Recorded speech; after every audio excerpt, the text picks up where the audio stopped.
direct de la cave PHP avec Rodolphe Parien, donc le directeur de la cave PHP. Et nous avons assisté aujourd'hui à une dégustation donc, des rhums Bro et Canson. Bonjour. Donc déjà, ça fait quelques temps que je suis pas venue à la cave et je suis mais alors vraiment super agréablement surprise de voir cette diversité de rhums. Je me rends compte qu'il y a un travail énorme qui a été fait sur les rhums guadeloupéens, martiniquais aussi. Et donc aujourd'hui, vous accueillez les rhums Bro et Canson. Dans quel sens vous voulez les faire découvrir pour les commercialiser également? Alors, bon, je refais juste un bref historique. En fait, la cave, on a ouvert en fait la cave by PHP en 2015, essentiellement avec du vin et du champagne et quelques spiritueux à l'origine. Début 2020, ma sœur et moi, on s'est vraiment passionnés pour le rhum.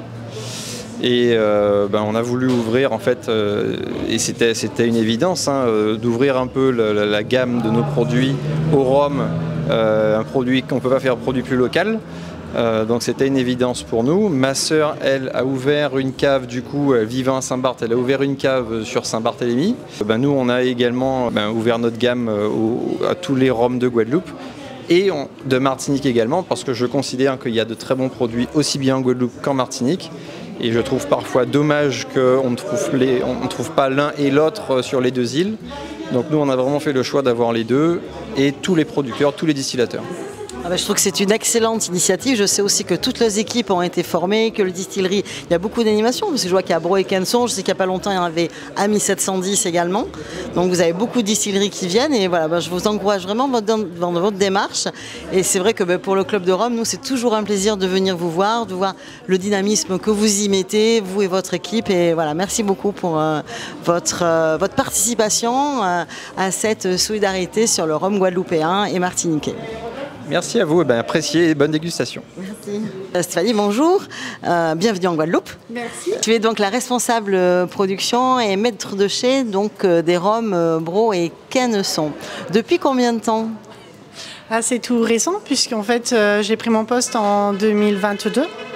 Voilà, pour la première récolte de rhum récupéré à l'habitation. Et donc c'est tout récent, mais ça fait bien longtemps. Totalement, une très très belle aventure. Est-ce que tu peux me parler un petit peu de d'où c'est cette naissance, comment s'est créée la marque Bro et Canson, enfin son historique, et puis après on va déguster et puis regarder ensemble. Donc la marque de rhum Bro et Canson, c'est la renaissance de l'activité de l'usine du Marin, au sud de la Martinique, par rendre hommage au nom des fondateurs de cette usine, M. Bro et M. Canson. Toute l'histoire de remise en place de cette activité sucrière de la Martinique, ça a été rapidement sur l'évolution pour mettre en place une gamme de rhum, rhum blanc de dégustation, placé sur le premium, semi-premium. Et le projet et puis l'avenir, ça sera bien sûr très vite. J'ai plein de questions à te poser pour après aussi. Oui, le après. Donc voilà, le projet a été de mettre déjà à être OK pour l'AOC. Ça a été un challenge, un très long challenge, puisqu'il faut répondre à tous les critères, aux exigences, ce qui est normal dans toutes les productions, toutes les productions, quelles qu'elles soient. Vous êtes sur l'AOC. C'est ça. Et pas un challenge petit. Donc on est AOC, reconnu comme éleveur et reconnu comme metteur en bouteille. Donc ça, c'est quand même un grand challenge qui a été fait en année 2022. Nos partenaires d'interprofession nous ont aidés, nous ont bien accompagnés. On a bien suivi, on a été respectueux et comme tout le monde est respectueux, ça a été bien.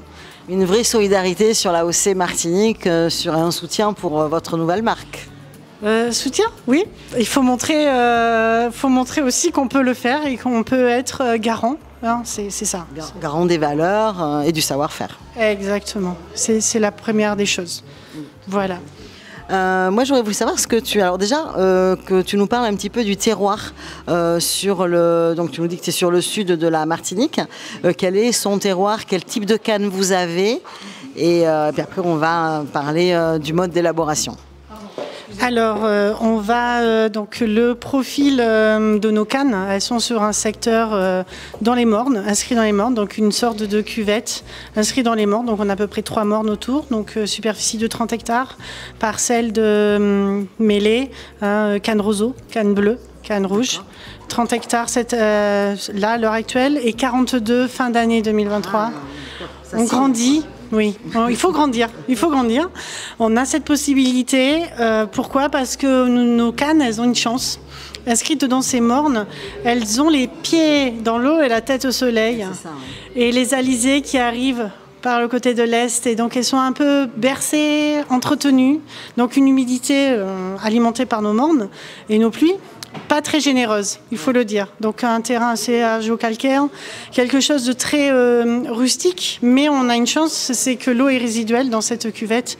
Donc une canne arrive à bien grandir, se concentrer en saveur.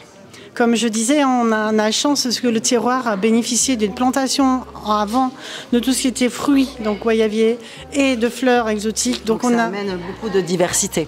Voilà, en saveur, on a cette concentration de sucre et on a ces précurseurs d'arômes floral, de gourmandise, de tout ce qui est le terroir de la Martinique, du sud de la Martinique. D'accord. Et ces 12 hectares que vous allez prendre en propriété, est-ce que ça va être sur le même profil aromatique ou sur des choses un petit peu différentes ? C'est vraiment un côté Alors les 12 qui arrivent, ils sont un peu plus orientés sur les mornes. Donc je pense... Et on verra ça l'année prochaine, je te confirmerai. Mais les saveurs qu'il y a, ça va être quelque chose de plus, je dirais, minéral.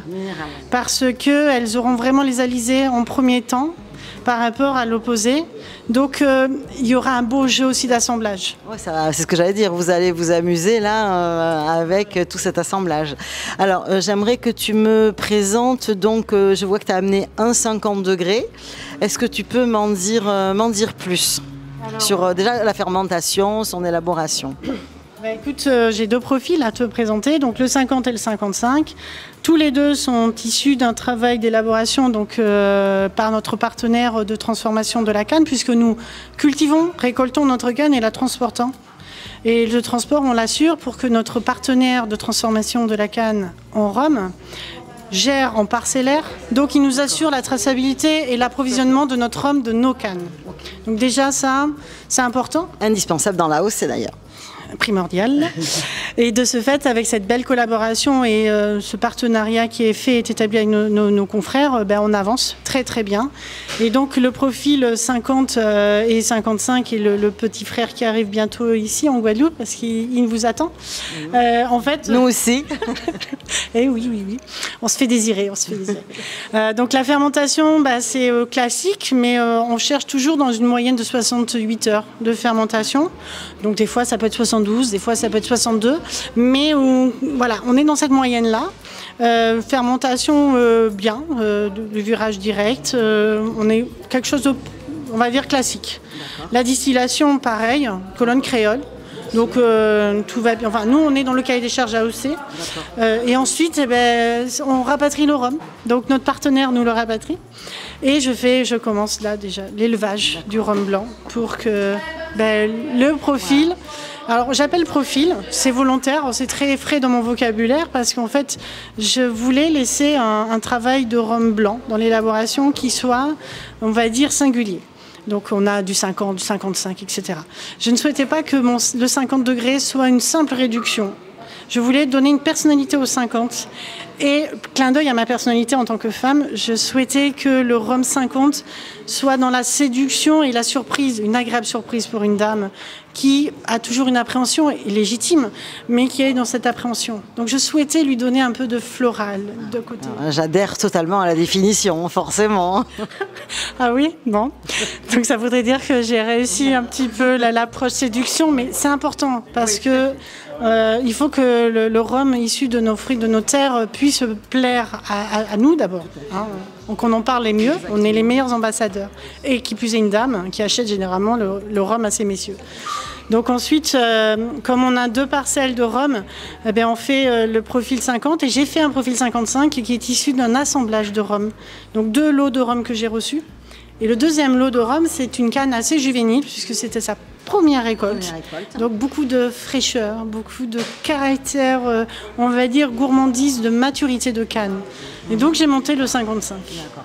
Et sur la réduction, c'est une réduction sur combien de temps à peu près ? 3 mois de travail de chai. Cadencé, fractionné, pour laisser chaque chose à sa place et à son temps. Et ensuite, une filtration, je dirais, constructive pour aller en mise en bouteille, puisque, comme je te l'ai dit, on est autonome en conditionnement. Donc ensuite, on conditionne par nos soins avec notre équipement. Et on a abouti à ces deux profils. Très bien, moi j'ai goûté, c'est vraiment super. Alors c'est vrai que le 50, j'ai trouvé que c'était, on sentait plus la canne fraîche, cette fraîcheur là. 55, cette canne, alors moi j'ai trouvé d'un velouté, d'une rondeur en bouche, et alors un sucré extraordinaire. Et voilà, donc c'est vrai que je vous invite à venir les déguster. Et puis j'ai une bonne nouvelle, c'est qu'il y a le 59 qui va arriver, 59,2, c'est un petit hommage à qui ça par hasard? Je ne veux pas faire de polémique, mais... C'est un bel hommage parce qu'en fait, ouais, c'est ça, hein, c'est un hommage et on travaille tous ensemble dans ces saveurs. Mais le fruit du hasard a abouti à ce 59,2. Ah, et comme quoi, hein, parfois le 59. Hein. Voilà, donc ça, non, 59, j'ai hâte. Et puis, projet à venir, j'imagine que quand tu reçois des rhums, t'en mets quelques-uns sous le bois. Ah, oui. Et donc, projet aussi à venir sur un rhum élevé sous bois. Exactement, tout à fait. Donc, on a commencé le premier travaux en 2022, ça a été la mise sous bois. Il fallait mettre tout de suite les rangées. Et mettre un volume pour le rhum blanc. Donc l'élevé sous bois va arriver pour octobre 2023. Donc là, je travaille déjà sur le profilage. J'espère pouvoir en proposer 2. Un sûr, ça c'est certain. Mais il donnera beaucoup de fraîcheur et pour la suite. Et puis dans 3 ans, hein, dans 2 ans, plus qu'à 2025, le rhum vieux. Et puis voilà. Et donc sur ces élevés sous bois, j'imagine 2 profils aromatiques, 2 degrés d'alcool différents, j'imagine aussi. Tu sais pas encore. Je sais pas. Bon, on verra. Ce sera la surprise, quoi. C'est ça. Bon, il faudra nous dire hein, quand ça sort, hein, qu'on goûte. Hein. Oui, oui. Ok. Bon, mais je te remercie Stéphanie. Merci. Et vraiment, un plaisir de te voir en Guadeloupe. Et puis, j'espère qu'on aura l'occasion de se croiser en Martinique ou dans un salon. Exactement. Et puis, surtout, il ne faut pas hésiter à revenir ici. C'est ça. Voilà. Merci beaucoup. Merci. Au revoir. Au revoir.